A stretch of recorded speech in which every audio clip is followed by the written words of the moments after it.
Franchement, j'ai pas vu beaucoup de gens expliquer ça, hein. Donc, si ça vous a servi et que maintenant c'est plus clair dans vos têtes, ben, n'hésitez pas à lâcher un like et un commentaire. Bonjour à toutes et à tous, je m'appelle Rémi et je vous souhaite la bienvenue sur cette chaîne sur laquelle je vous parle d'investissement et de gestion de patrimoine. Cette vidéo fait écho à une première que j'ai faite dans laquelle je vantais, et à raison, les mérites de l'investissement par ETF, c'est-à-dire dans des lots d'actions, contrairement au stock picking, qui est le fait de choisir des actions séparément. J'aimerais revenir sur un point quand je disais que les ETF sont auto-nettoyants. Moi, je ne pensais pas que c'était le cas. Et c'est pourtant un argument qui est souvent présenté par de nombreux influenceurs pour vanter les mérites de l'investissement par ETF. Pourquoi? Je ne pense pas. Parce que ça va déjà dépendre du type d'ETF dans lequel vous investissez. Si vous investissez dans un ETF dit sectoriel, c'est-à-dire par exemple un ETF eau, un ETF environnement, un ETF santé, vous allez limiter le nombre d'entreprises qui soient susceptibles de rejoindre cet ETF. Et c'est normal puisque l'entreprise est obligée d'avoir une activité dans le domaine dans lequel vous pensez qui va s'apprécier au fur et à mesure du temps. Et donc, le fait qu'il y ait moins d'entreprises qui puissent rejoindre cet ETF crée mécaniquement l'effet d'une hausse de l'écart entre chaque entreprise qui compose cet ETF, mais également qui est juste à la limite de le rejoindre. Je vais faire une analogie avec un marathon, très rapide. Si vous courez un marathon avec 10 personnes, vous allez avoir énormément d'écart à l'arrivée entre chaque personne. Tandis que si vous courez un marathon avec 1000 personnes, vous allez avoir beaucoup moins d'écart entre chacun. Et c'est normal puisqu'il y a plus de participants. Et bien, c'est la même chose pour les ETF sectoriels et les ETF diversifiés, tels que le S&P 500 ou le MSCI World. Vous allez avoir tellement d'entreprises qui sont susceptibles de rejoindre cet ETF, puisque la raison principale qui fasse que une entreprise rejoigne le MSCI World ou le S&P 500 ou le CAC 40 ou l'Eurostoxx 600, tout ce type d'ETF là, c'est leur valorisation.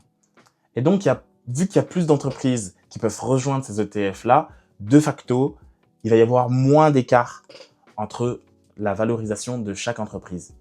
Sur quoi est-ce que ça va influencer? Premier cas, j'ai investi sur un ETF environnement. J'ai une entreprise du secteur qui se casse la figure. Combien de temps il va falloir attendre pour qu'elle atteigne la valorisation de l'entreprise qui la suit en dessous, pour être remplacée? Il faut bien qu'il y ait un switch qui se fasse. Donc, une entreprise en dessous passe au-dessus.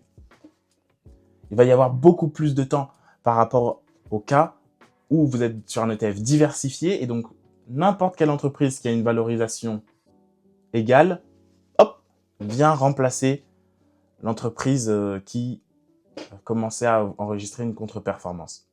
Donc, dans un ETF sectoriel, vous allez la manger, la contre-performance. Parce qu'il n'y aura pas énormément d'entreprises qui seront du même niveau pour arriver à rentrer et remplacer cette entreprise dans l'ETF. Maintenant, donc voilà, là c'est pour les ETF sectoriels. Maintenant pour les ETF diversifiés.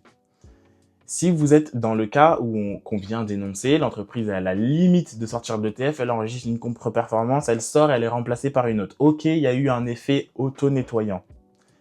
Mais si elle était au fin fond du classement de l'ETF, la pondération de l'entreprise, le poids de cette entreprise dans la performance de l'ETF, il est quasi nul. Donc, vous allez même pas vous en rendre compte.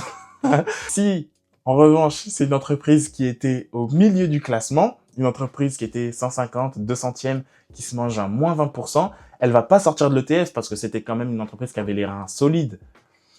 Mais vous allez quand même enregistrer la contre-performance. Et là, vu qu'elle avait une pondération plus importante, vous allez le sentir. Et ça va tirer vers le bas la valorisation de l'ETF. Tirer vers le bas, comme je vous dis, vous avez tellement d'entreprises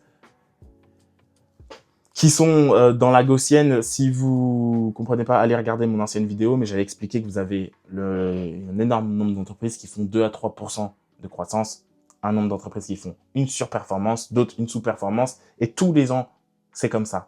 Tous les ans glissants, que vous preniez une période de mars à mars ou avril à avril, il y aura toujours des entreprises qui font une contre-performance et cette contre-performance est enregistrée dans l'indice. Donc, non, un ETF n'est pas auto-nettoyant.